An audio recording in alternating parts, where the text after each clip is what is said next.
Hi everyone, it's Hazel from Learn, Grow, Transform, and I'm so excited to be a member of Laurel Leaf Networking. And today I've decided to talk to you about small business and lots of things that you deal with in small business.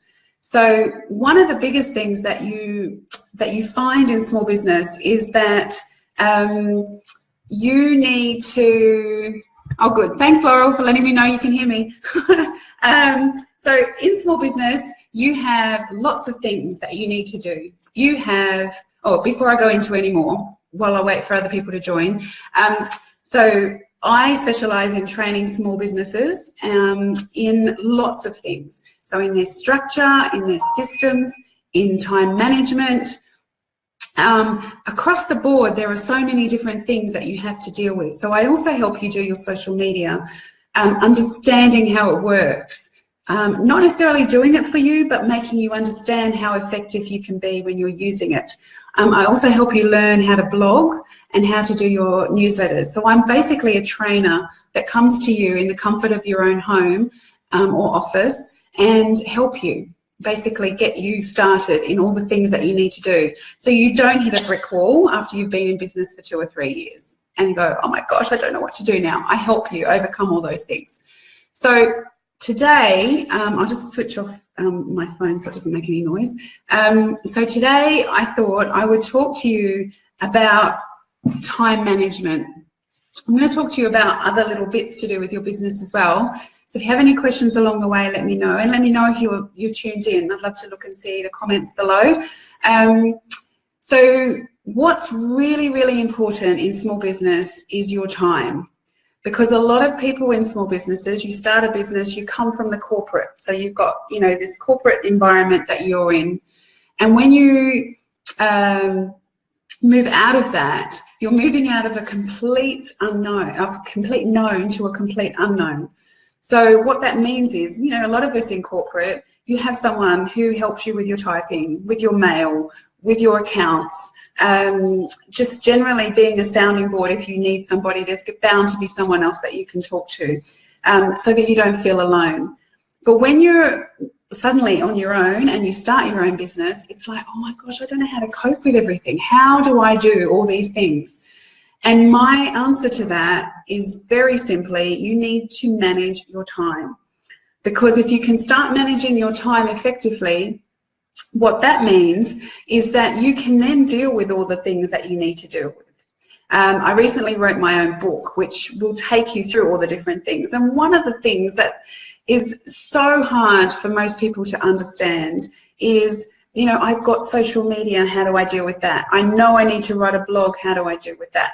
I know that I need to do my filing, my admin, my invoicing, my accounts, and the list goes on and on and on. So as a small business owner, what do you need to do? You need to start making a list of your time. You need to start saying, okay, and a lot of people are fearful of this too, but what you should do is say to yourself, right, I am going to monitor what I do with my time on a very daily basis for a week. So during that week, you make a note of all the things that you have to do in that week. So it might be that on Monday, you suddenly feel like you're, you know, I've got my social media, and then I've got to do this client work, then I want to Skype, then I want to do other things. And all of a sudden, your whole Monday is eaten up and you've got no time to do anything else. The same goes for Tuesday, Wednesday, Thursday, Friday, even the weekends some people will work on. So what does that mean? Well, that means that you need to be monitoring what you do. You need to say to yourself, right, I'm doing 5 things today, and suddenly you realize you've run completely out of time. So what you need to do is say, right, from 9 till 10 I did this, from 10 till 11 I did this. I'm now setting aside, like, you know, I go to my client that day, I go to my client that day, and every single day you're seeing clients. Don't do that anymore. So for example, you need to set aside and say, right, I'm going to, well, let's think about it. If you're, for example, I've met with clients and they are meeting and doing client work in and out of London 3 or 4 times a week. Therefore, their time is not being managed properly. So what you need to do is say to yourself, right, I'm going to run my business, and I'm going to say Monday from 10 till 1, that's my client meeting time. Tuesday from this time to this time is my other time. And you create an Excel spreadsheet, or you work on it manually on your, like you've got a piece of paper, you've got a diary, whatever it is that works for you. We've all got phones or tablets. You work through whatever works for you, but you create your time schedule. And when you do that, you also have to make sure that you create the schedule for your personal things. So do you have to take your children to school? Do you have to go to the gym? Do you go to, I don't know, everybody has different things they have to do. Do you have to look after your, sick parents, or do you have to do something else? All of those times need to be scheduled into your working week or your business week. The same as when you used to work in the corporate environment, this is just you looking after your own business. Once you start working that out and you separate all the things that you've got during your week, you then will start to see that you have time. You will have time because you're scheduling your time. And that means that you'll be able to set up the blog posts. And although that sounds like a really hard thing to do, you will be able to set aside the time for blogging. And blogging is like, for me, the integral part of marketing, because you can send a person to your website that's got just the information on it, contact me, this is what I do. But when you create a blog, you write a blog in your own voice, and it's about what you know, and you're imparting your knowledge, and you're letting people know about you personally. So you then have something to share. You have something that makes your social media worthwhile because you've got something that you can send across to people. So it will allow you to say, right, on the beginning, like on the first Monday of every month, I'm going to spend 2 hours and I'm going to write a blog post. Or maybe if you're good enough, you can write 2 blog posts. So what you need to think about is, where will I schedule my time? Do I have someone that helps me? So some business owners will have a bookkeeper. Do you need to get your information to your bookkeeper on a certain day, on a certain time, every month? If you do, then that's the time you set aside for the bookkeeper. So everything that you do is so important. So let's just say, for example, social media. There are lots of scheduling tools that you can use. If you only use Facebook, and that's the only thing you do, then I recommend that you just set up, you schedule your posts through your own page, so that you can then turn around and say, right, I know what I want to do. I've set up my marketing plan. I know that I'm going to do 3 posts a week, because some business owners can only manage that.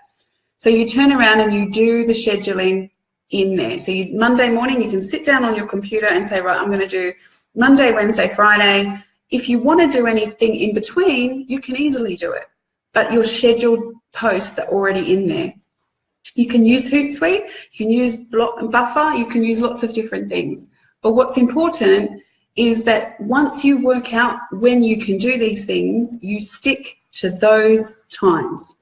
So, one of the dreaded things that I hear business owners talking about on a regular basis is, I know I need to do my admin. Hi, Monica. I know I need to do my admin, and my admin comes last in everything I do. And I hear that on such a regular basis. The business owners, like filing. I know that I've worked when I used to be a virtual assistant, and even now when I go to businesses, I will see filing, like piling. If that's happening, that's because you haven't set aside the time. And you do not want your filing to keep growing, because, you need to be able to find something, what's really important is the time. I would say I set aside the time to do it on a Friday afternoon.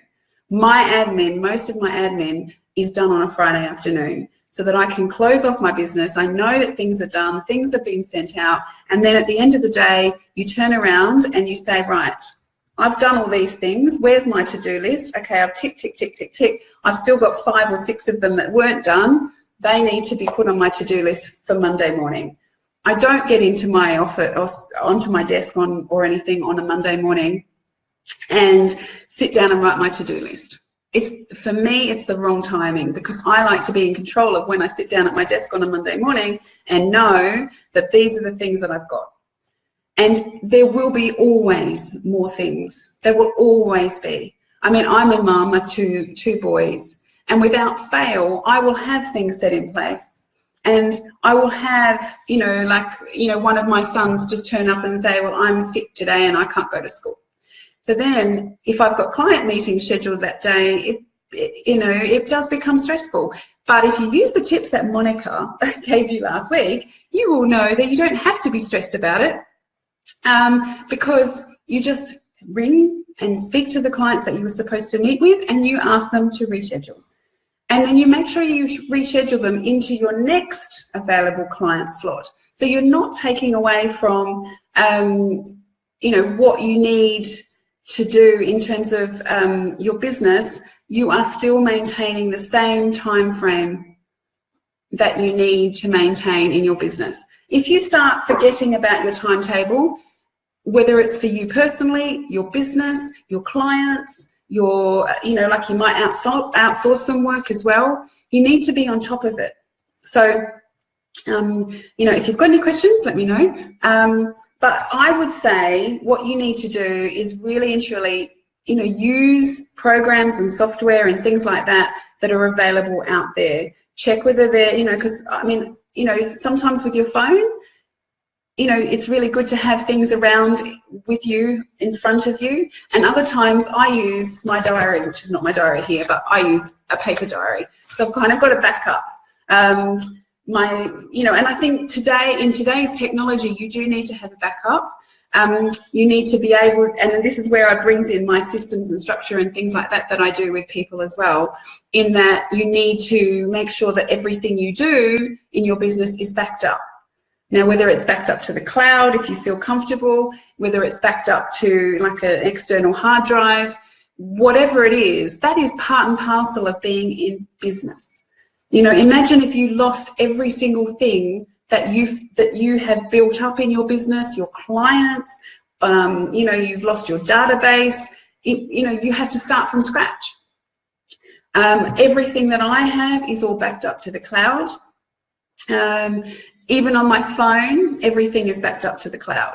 So, and on a personal level as well, you should be backing things up and having some sort of ability to find everything again, whether it's your passwords, whether it's, your clients. So just remember that business owners need to feel that you are not just working like a corporate environment, you are you. And you will have some different way of dealing with it. For example, I think one of the most important things for a business owner is to have an operations or procedures manual. And I've said that to a number of small business owners, and they turn around and look at me and go, no, that's just silly. I'm a one-man band. I don't need anything like that. But it is amazing how much you will need that. And that, again, you need to spend time creating it. So you need to realize that as you're doing a procedure or a system that you may have already in place, write it down, get it out there, get it out of your head, onto paper, onto your computer, verbally, by video, whatever is best for you. But you know what? It will save you time, because ultimately all of us will be outsourcing eventually as our businesses grow. So whether it's social media, whether it's our bookkeeping, whether it's our accounting, whether it's our admin, whatever it is, you will end up one day outsourcing that element of your business.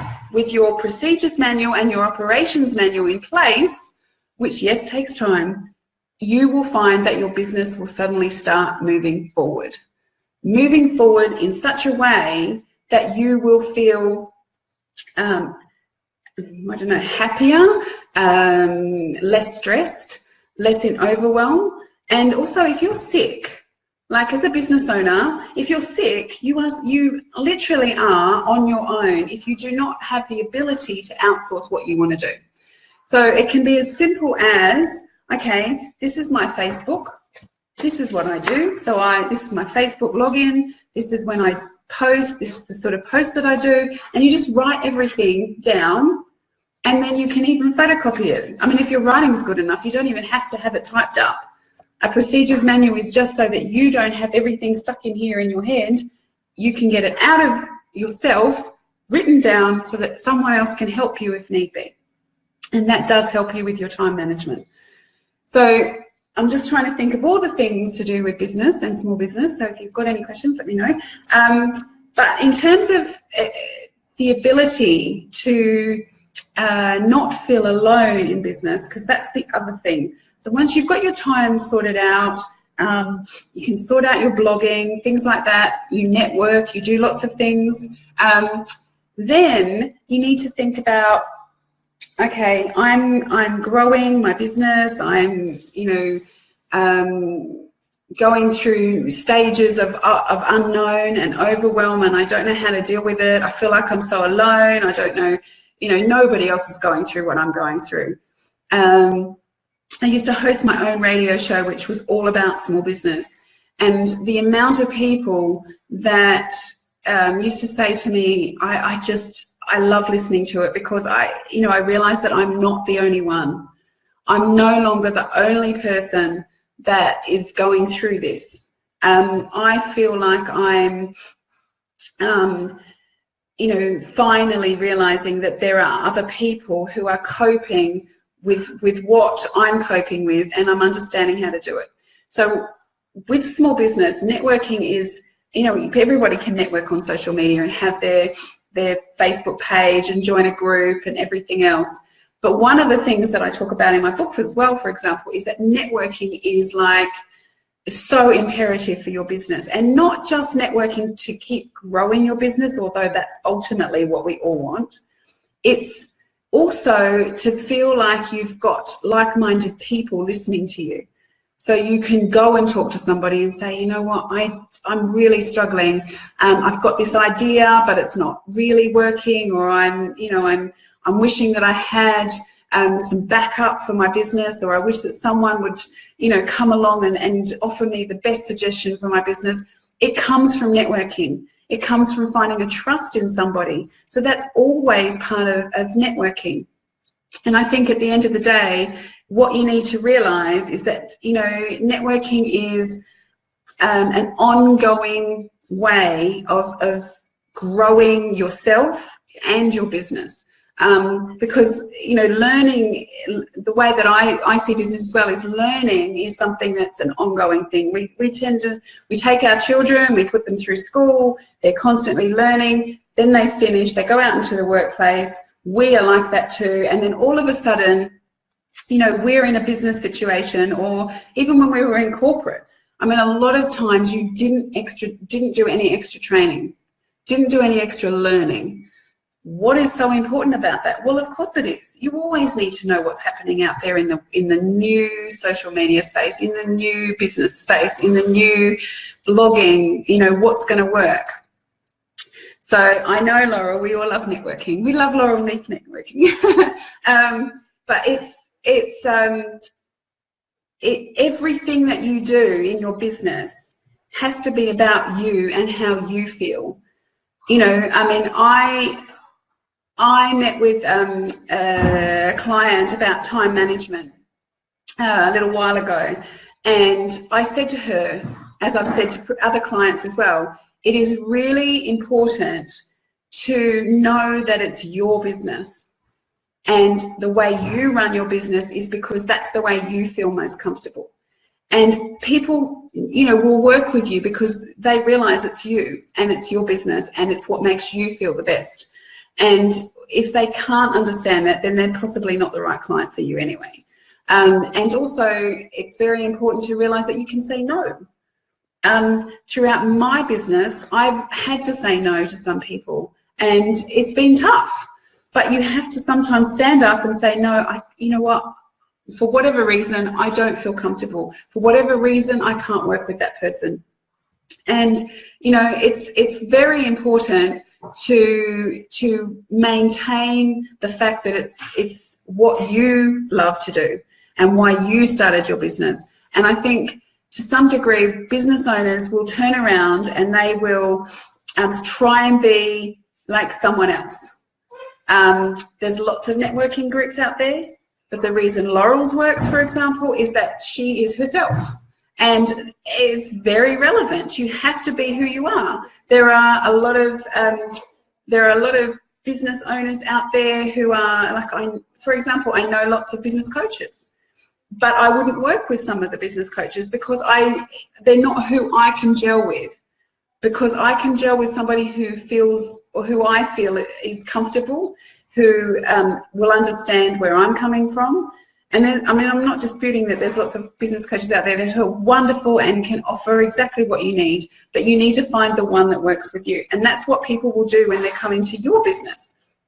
They will come to you because they trust you, because they see something in you that they feel that they can, you know, work with, that they can divulge with, that they can, you know, be themselves with. And you've got to have, in your small business, a unique selling point. And what is that? Well, you know, you need to ask your clients, why would you come to me as opposed to someone else? Why have you come to me? Why is it that you want to work with me? I said that to a client the other day when she's a massage and things, and I said to her, why do you not ask your client for their feedback? What do they feel? Because they're staying with you, but they obviously had clients before you. So why are you different? Why are they staying with you? One of the reasons why I have clients is because my unique selling point is that I am patient when I do my training. So I am very patient. I work with them in their own home, in the comfort of their own office. And if people have got different training, you know, knowledge, etc., with their technology, it doesn't matter, because everybody has the ability to learn. Slower, faster, whatever, it doesn't matter. So I agree, Laurel, that authenticity is the key. And so therefore, what you need to think about in your business is, okay, what do I offer? Why do I offer it? Am I still as passionate about it as I used to be? Because all of those things intertwine into whether your time will work for you, whether you can actually blog about anything. I'm going to do another Facebook Live blogging probably in the new year. Social media, like, you know, are you telling people enough about what you do? Is it enough that you can just say, you know, I am the franchisee owner of, you know, whatever franchise it is, and you don't tell them about you? I don't think so. I think it's very important that you tell people who you are, what your background is, and let them know that there's a story behind you, because a small business is run by you. Even if you are growing and you do get new people on board to help you, it will always be you that is at the top of that small business. And if you are authentic, or you know, authentic and what's some other words? Well, I don't know, just being who you are and why you started what you're doing, the business will keep coming to you. So in a synopsis, I would say that the reason I named my business what I did, which is Learn, Grow, Transform, is that you are learning something new. So whether it's learning about your business again, why did you start it? You know, did you remember or did you forget why you started your business? So whether you've started your business, you've forgotten about why you started it, whether it was a hobby and now it's a business, you are still learning. And learning is the key to the business growth, and it's the key to ultimately transforming who you are. So who are you? Who is it that someone's going to do business with? And that's why I created the name that I did for my business, because at the end of the day, you know, I think our children are always learning. We cannot give up on learning. And it might be either that we're learning about how our time is in business, or we're learning about why we need to create a system in place and put a procedure in place, so when we hit the brick wall, we no longer have a client. For example, you have this amazing huge client and all of a sudden you no longer have that client. then you're scratching around going, where do I find my next, my next client? We all have that at some point. It's not something that's just for one small business owner. Everybody out there who is going to listen to this video or has networked with Laurel or has been stressed in business and has spoken to Monica or whatever it is, every single small business owner out there, is not alone. And you are always going to struggle one day that suddenly, where is all my clients gone? And so you need to focus on getting your business streamlined. You need to have your business systems in place, and that includes your time management. That includes scheduling your social media. That includes writing your blog posts. That includes doing your admin and your accounts and doing your networking and your marketing. And yeah, I know it's an overwhelm, but it doesn't have to be. And I'm here to tell you that I've managed it. I know several small business owners across the globe that have managed it as well. So you don't need to feel in overwhelm, and you need to start, asking. One of the biggest words that I love in small business is the word ask. Why? Because small business owners need to ask. You need to ask for help. If you don't know how to do SEO, you go ask. If you do not know how to do, your accounts, or you do not know how to set up a database or a CRM, you ask for help. There are people out there that know how to help you do those things. It's the same in if your personal life. If you do not know how to change your light bulb, or you do not know how to fix a leaking tap, we go and ask. But it seems in business, in personal life, that we manage to do that easily. But in business, we struggle.